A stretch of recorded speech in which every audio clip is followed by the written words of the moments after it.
CBSE board दशम द्वादश फलाफल ଏହି ତାରିଖରେ ଶୀଘ୍ର ଆଶା କରାଯାଇଛି।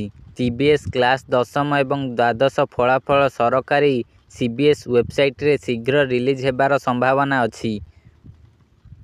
सीबीएसई ଶ୍ରେଣୀ ଦଶମ ଏବଂ ଦ୍ୱାଦଶ ବୋର୍ଡ ଫଳାଫଳ 2024ର ଶୀଘ୍ର ଆଶା କରାଯାଉଛି। ଦଶମ ଏବଂ ଦ୍ୱାଦଶ ଫଳାଫଳ ଏହି ତାରିଖରେ ଖୁବ୍ ଶୀଘ୍ର ରିଲିଜ୍ ମଧ୍ୟ ହେବ। सीबीएसई କ୍ଲାସ୍ ଦଶମ ଏବଂ ଦ୍ୱାଦଶ ବୋର୍ଡ ଫଳାଫଳ କେନ୍ଦ୍ରୀୟ ମାଧ୍ୟମିକ ଶିକ୍ଷା ବୋର୍ଡ ଦଶମ ଏବଂ ଦ୍ୱାଦଶ ଶ୍ରେଣୀ ପାଇଁ ପରୀକ୍ଷା ପ୍ରଶାସନ ପରିଚାଳନା କରେ। ଏହି ବର୍ଷ ମୋଟ 38 ଲକ୍ଷ ଲୋକ ଆବେଦନ କରିଥିଲେ।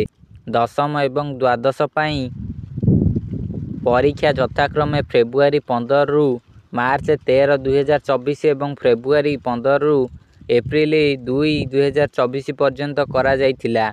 ପରୀକ୍ଷା ଶେଷ ହେବା ପରେ ଛାତ୍ରଛାତ୍ରୀମାନେ ତାଙ୍କର ଫଳାଫଳକୁ ଅପେକ୍ଷା କରି ରହିଛନ୍ତି। ମେ ମାସରେ सीबीएसई କ୍ଲାସ୍ ଦଶମ ଏବଂ ଦ୍ୱାଦଶ ବୋର୍ଡ ଫଳାଫଳ ରିଲିଜ୍ ହେବ ବୋଲି ଆଶା କରାଯାଉଛି।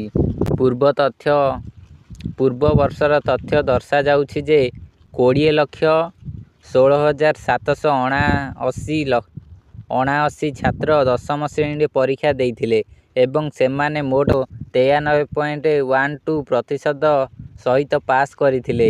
ସେହିଭଳି 14,50,174 ଛାତ୍ର ଦ୍ୱାଦଶ ଶ୍ରେଣୀରେ ପରୀକ୍ଷା ଦେଇଥିଲେ ଏବଂ ସେମାନେ ମୋଟ ଶତକଡ଼ା 90.68% ସହିତ ପାସ୍ କରିଥିଲେ।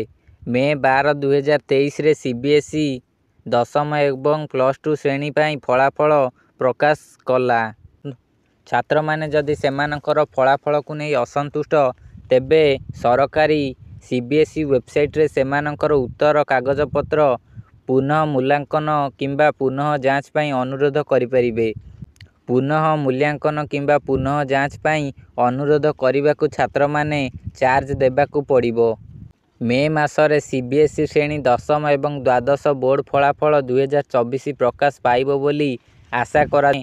सीबीएसईର ଅଫିସିଆଲ ୱେବସାଇଟରେ ଯାଇ ଫଳାଫଳ ଆପଣ ଦେଖିପାରିବେ। ସରକାରୀ ୱେବସାଇଟରେ ଆଦ୍ୟତନ ପାଇଁ ଛାତ୍ରମାନେ ବାରମ୍ବାର ଯାଞ୍ଚ କରିବାକୁ ପରାମର୍ଶ ଦିଆଯାଇଛି।